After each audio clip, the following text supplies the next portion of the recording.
Baik, selamat malam Pak Ihan dan teman-teman semua. Terima kasih atas kesempatannya. Hari ini saya akan menjelaskan tentang roots of equation dalam mata kuliah analisis numerik. Saya perwakilan dari kelompok 4, Kasya Putri. Jadi yang pertama kita akan mengenal terlebih dahulu apa itu akar dari persamaan. Jadi akar dari persamaan itu adalah solusi dari suatu fungsi yang mana bentuknya itu adalah fx sama dengan 0. Atau dalam tiga variabel ada y sama dengan fx, di mana x merupakan akar dari persamaan tersebut atau fungsi tersebut. Kemudian y merupakan nilai outputnya dan f adalah formula untuk kita menghitung fungsi tersebut. Jadi suatu persamaan itu bisa memiliki lebih dari satu akar atau mungkin tidak memiliki akar sama sekali.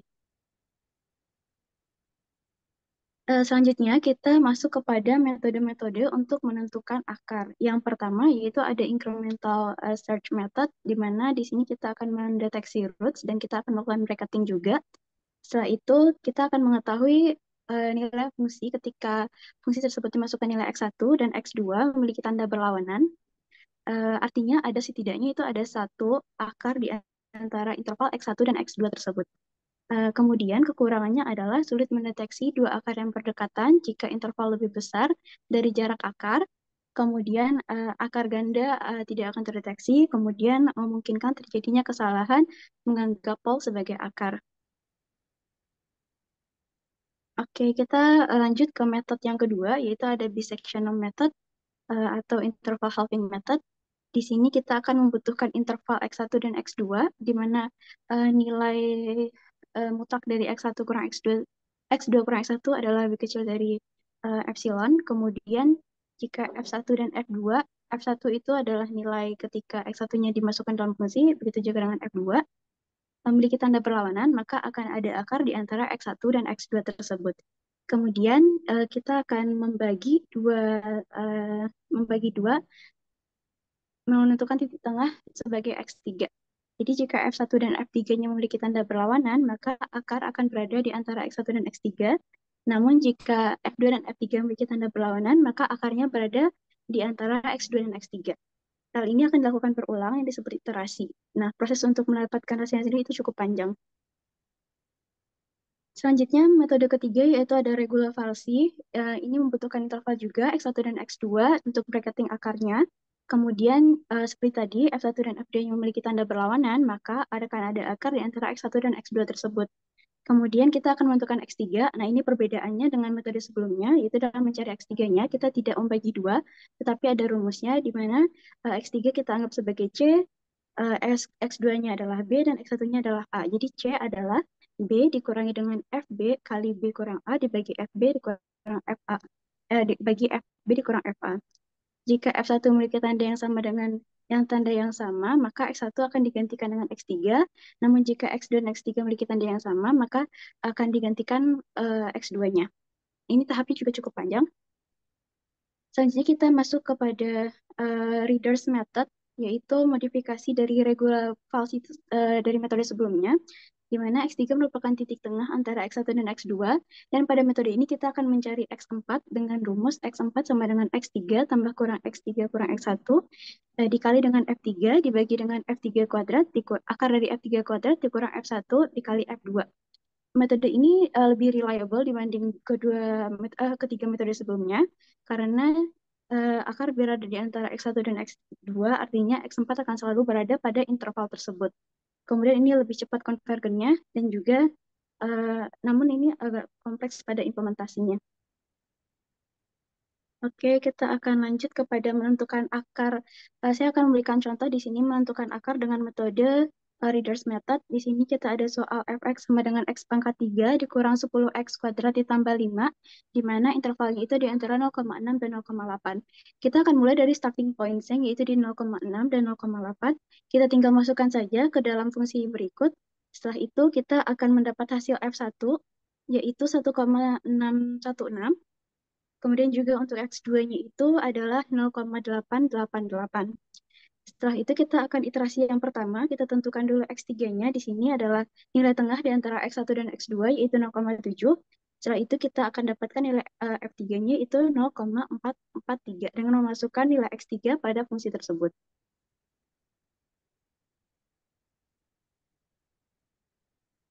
Oke, selanjutnya kita akan estimasikan akar yang keempatnya. Maaf, ya. Akar yang keempatnya, di sini ada eh, F3 kuadrat dikurang F1 kali F2 untuk mencari nilai S-nya. Setelah kita masukkan nilainya, didapat nilai S-nya 1,2738. Kemudian kita akan mencari nilai X4-nya dengan rumus yang sudah dijelaskan sebelumnya, yaitu X4 sama dengan X3 tambah kurang X3 kurang X1.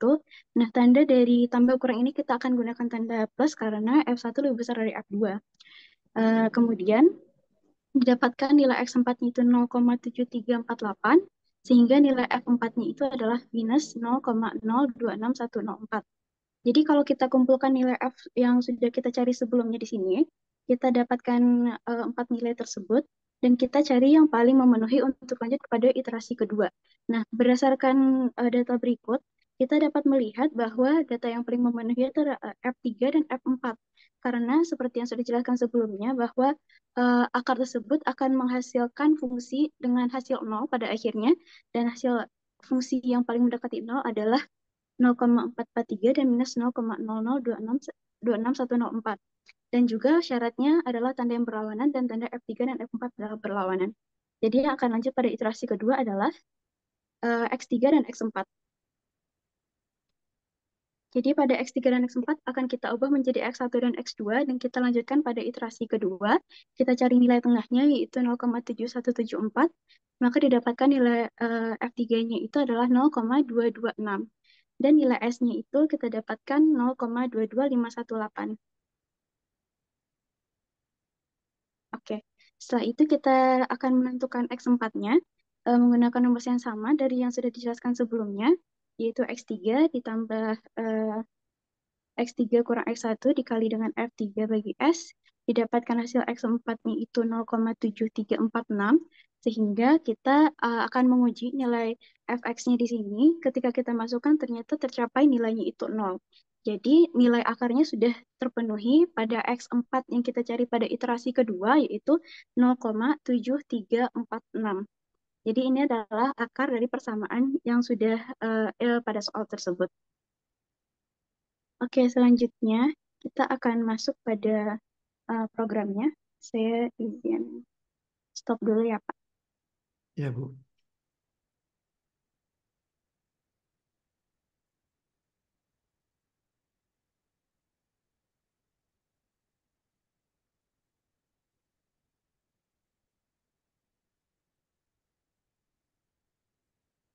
Ini interpreternya apa, Bu, pakainya?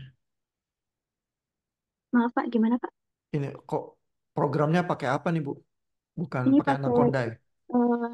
ini pakai Visual Studio Code, Pak. Oke. Kemarin ujian DSK pakai ini soalnya, jadi saya lanjut pakai ini. Oke. Oke, kita lanjut kepada programnya. Di sini saya ambil program ini dari Qsalas dengan sedikit modifikasi karena ternyata pada Qsalas itu belum ada inputnya. Jadi kita akan buat di sini import dulu beberapa yang kita butuhkan di sini. Kemudian berapa library yang kita butuhkan. Kemudian kita akan definisikan dulu fungsi X yang ada pada soal, di mana soalnya adalah X pangkat 3 dikurang 10 X kuadrat ditambah 5. Kemudian kita akan masukkan juga nilai A dan nilai B-nya sesuai dengan interval yang diberikan pada soal. Kemudian kita akan menggunakan fungsi readernya di sini, di mana mengandung ada fungsinya, ada interval pertama A-nya, interval kedua atau B-nya, dan juga toleransinya 1 kali 10 pangkat minus 9.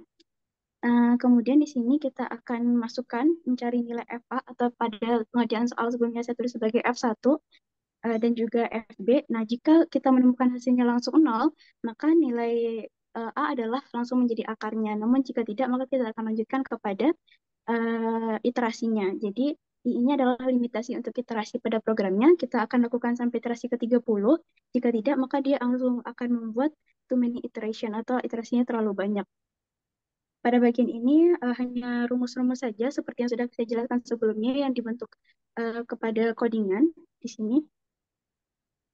Oke, setelah itu kita akan menentukan nilai X dan nilai X mana yang di start buat lanjut ke iterasi selanjutnya dan nilai X mana yang akan menjadi akarnya. Setelah itu kita akan print nilai akar tersebut dan juga ini saya coba plotting saja untuk lebih jelas memperlihatkannya, Pak. Jadi ini kita temukan akarnya sama hasilnya yaitu 0,7346 Dan juga berikut adalah plotnya. Terima kasih, Pak. Oke, waktunya juga udah habis pas. Kalau dari segi jumlah iterasi, ini berapa iterasi Bu? Apa bisa terlihat Bu ya? Dari programnya sih saya tidak buat berapa ya, Pak. Tapi kalau dari Oke. saya kajian manual ini ada 2 iterasi. Oh, oke. Nah, kalau mungkin pertanyaannya jadi mirip sama Pak Anggelo ya. Dari sini yang terbaik yang mana Bu algoritmanya? Terus kenapa ya kuncinya jadi bisa lebih baik ya? Menurut saya itu yang terbaik pakai metode readers ini, Pak. Itu karena apa Bu? Karena iterasinya yang paling cepat kah? Karena iterasinya paling cepat dan juga dia untuk nilai X-nya itu selalu dalam interval yang sudah ditetapkan sebelumnya. Jika interval pada awal itu sudah tepat. Jadi untuk konvergensinya itu lebih cepat. Dan kenapa ya dia bisa lebih cepat dibandingkan yang apa regula falsi itu? Padahal kan yang apa, false position itu udah cukup cepat ya, paling tidak lebih cepat daripada yang bisection. Karena di metode readers ini kita menggunakan ada X4-nya yang kita cari, Pak. Jadi mungkin menambahkan satu komponen itu sangat membantu pada perhitungannya. Ya, kalau saya seperti anak kecil, saya nanya lagi, tapi kenapa pakai fungsi X4 itu terus jadi lebih baik? Hmm,